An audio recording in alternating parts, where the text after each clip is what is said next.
Recently I've been in the market for some outdoor storage for cushions and chairs until I saw how much they were. So I thought I'd make my own. Hey!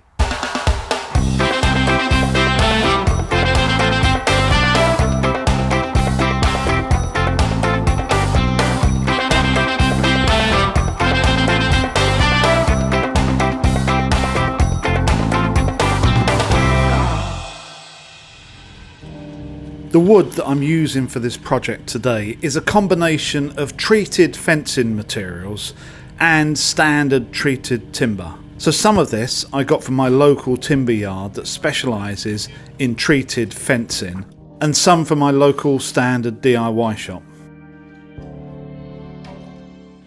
You know, the big DIY stores might be a bit more expensive, but at least you can sort out the straight bits. I mean, look at this.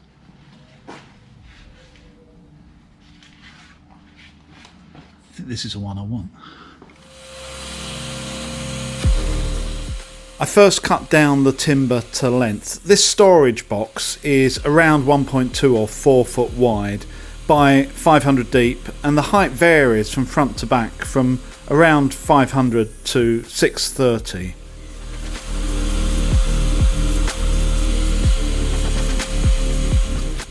I use a corner of my workbench to ensure that the layout of the frame is square.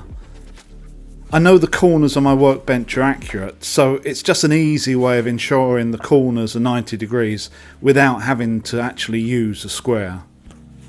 I want the unit to sit on short legs, just slightly elevated from the ground, so I mark the face on an offcut of the 2x2 that I'm using to use this as a spacer on each leg. I've had to mark this because the fencing material I'm using has not been machined 100% accurately, and I've noticed that some dimensions are not consistent.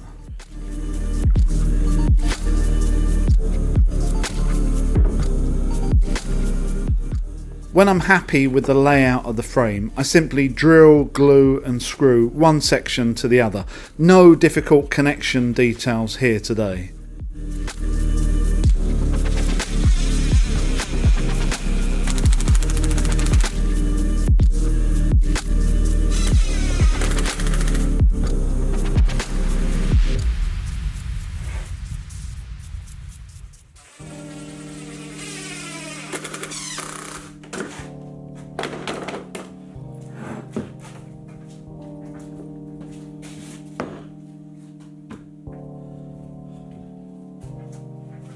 Within 10 minutes I've done the same on the back frame, which is slightly higher so the unit has a fall on the top from back to front just to shed rainwater.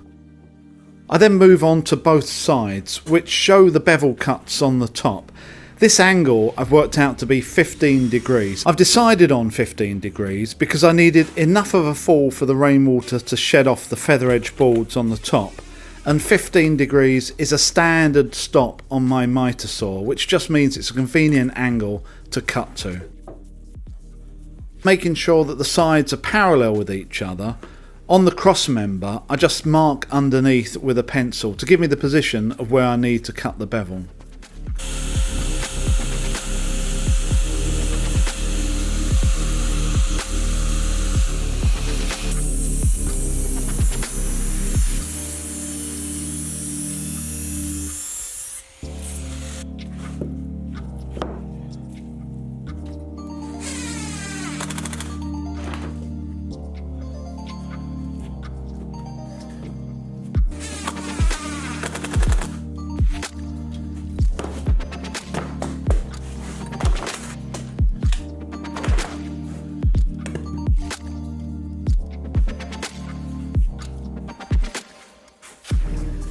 So these frames have been left overnight, and what I've got now is quite a nice glued and screwed connection in each corner of each frame, and the glue is actually taken, but I'm not fooling myself. Glued end grain like this is never going to be nearly as strong as glued edge grain, but while I was doing the connection and I've got glue to hand, I might as well put some in there just to help, and it has helped. It has actually set and given it some sort of strength, but most of the strength is still coming from the single screw here.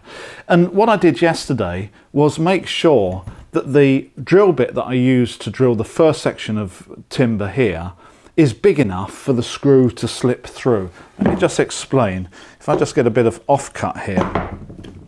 So the drill bit is wide enough for the screw to actually slip through the timber without snagging. So if I drill a hole,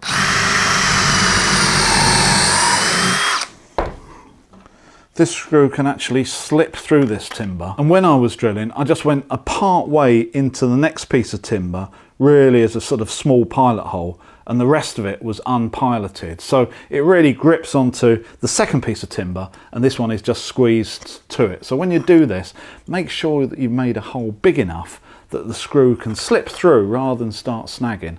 If you don't do that, you'll end up with a joint that's never ever tight.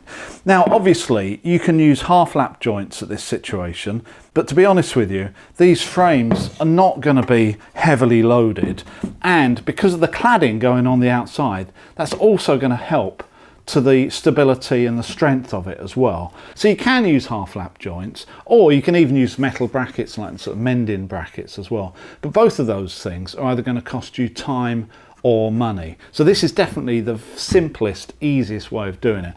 And once it's clad in feather edge, it's going to be quite a strong unit.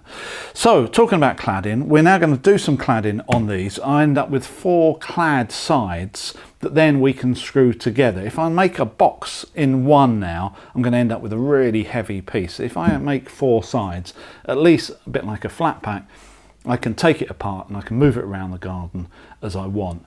So let's get on and start doing some cladding.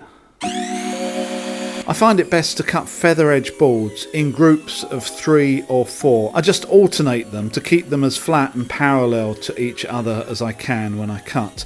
And that way I make the cutting more consistent and quite a lot quicker.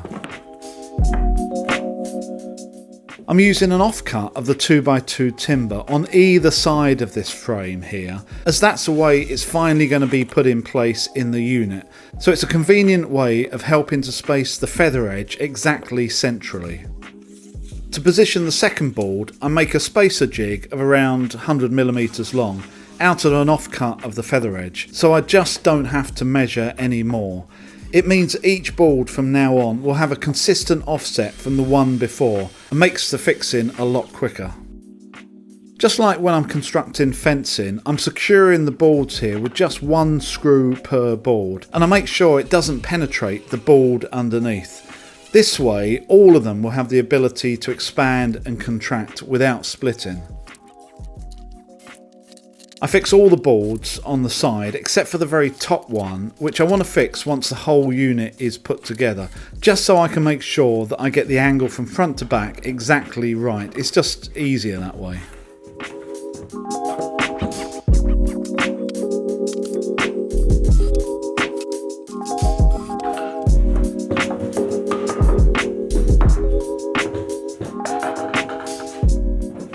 Before cladding the front panel, I screw on a piece of trim that hangs over the edge.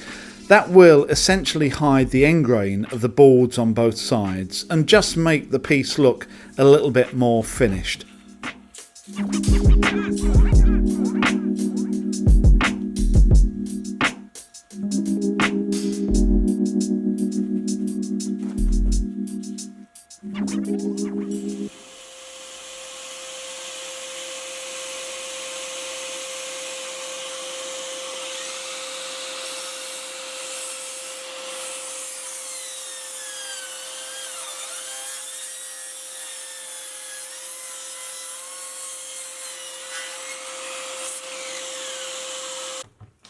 If you look closely here, you'll notice that off camera I put in an additional vertical member in the centre of the frame. I don't need this for strength, but I thought that the feather edge boards would benefit from having a central fixing, as they're spanning nearly 4 foot along this face. It's just going to help keep them all in line.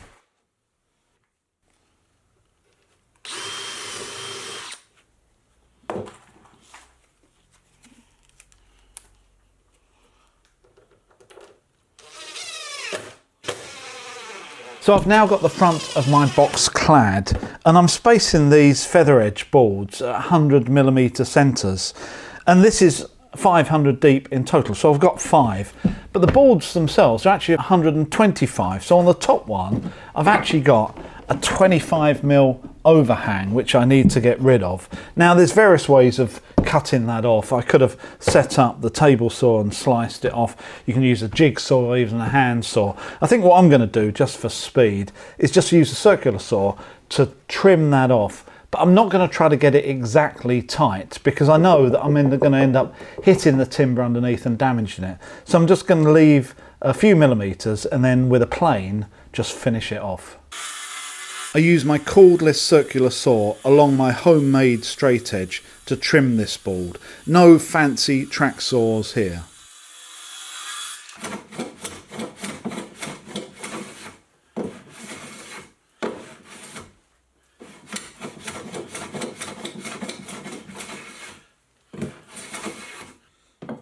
I can also now put on the trim piece at the other end of the front just to complete the look. Yeah. Okay, so that is the first 4 walls complete, and essentially all I've done is create a mini fence panel. This is standard feather edge fencing on 4x2, which is fairly straightforward. Quite a nice job, to be honest with you, because you don't have to be absolutely millimetre perfect. Now before I go any further, the one thing I will be doing to protect whatever is going to go in here, like furniture cushions and things like that, is to put a plastic film on the inside. Now there's 2 ways of doing that. You can wait until the whole thing is constructed and do it in one shot, or you can actually put it in and staple it in at this point, leaving a little bit of overlap and then just finishing it off. And I think that's the way I'm going to go, because it's going to be easier to staple the plastic into this as it is now, rather than with my head in a box for half an hour. So I think I'm going to cut up some plastic, and I'm going to be using DPM, damp-proof membrane plastic here. I'm going to form it around all of this timber, stapling it on, leaving some additional so I can overlap with the other sections, and that hopefully should work. This is a 1000 gauge or 250 micron DPM sheeting, which I always keep a stock of in the workshop, as it's really handy for a number of things. Everything from protecting the boot of the car, lining planters, and lining things like this unit to keep out moisture.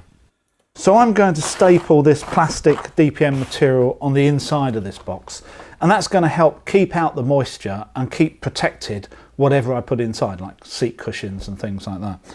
And what's really handy is if you've got a cordless stapler, this is an excellent opportunity to use it. But as I see it, modern cordless staplers have 2 main problems. First of all, they're all pretty big and bulky and heavy. With the battery, they can easily be 2.5 kilograms in weight. And secondly, they're all really expensive. It's easy to pay £200 or £300 for a cordless stapler these days. But as you can imagine, I've got a solution, and the solution is to use a cordless stapler that I've been using for some time.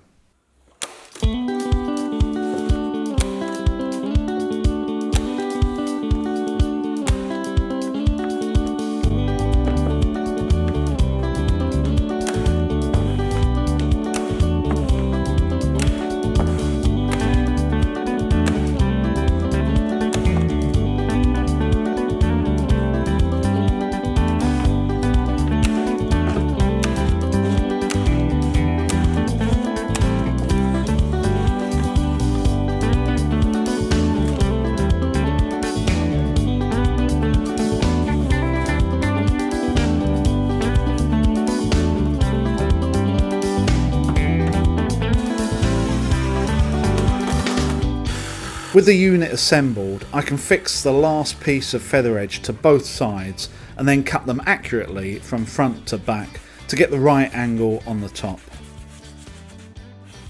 I use a piece of OSB that I've had lying around the workshop now for some time as the internal base of the unit.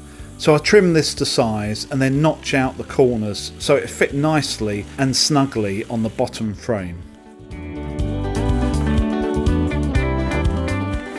I made the lid in the same way as the walls, however now I've had the bright idea of fixing the plastic liner before I secure the feather edge balls. This way it means I don't have to try to staple it around the different members, and it's just a very straightforward piece of plastic that will help make the lid waterproof if anything gets through the feather edge boards in a rainstorm.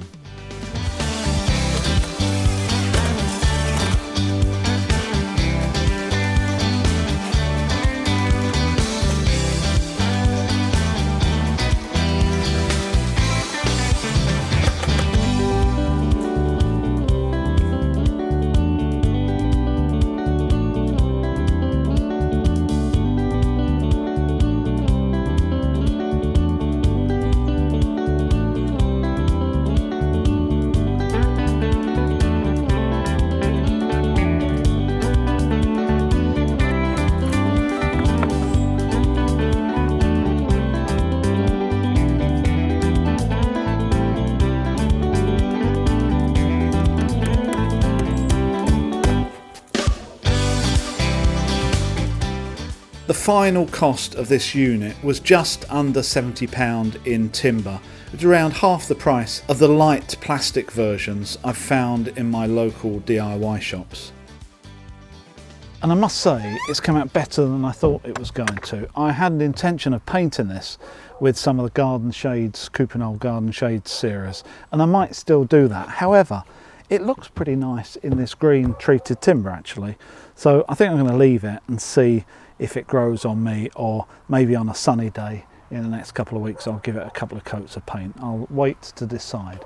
So I hope you enjoyed this video. If you have, please check out the other ones on the channel, and please subscribe, and please go and have a look at our Patreon page where you can support the channel and also get weekly additional material as well. So until next time, I'll see you then.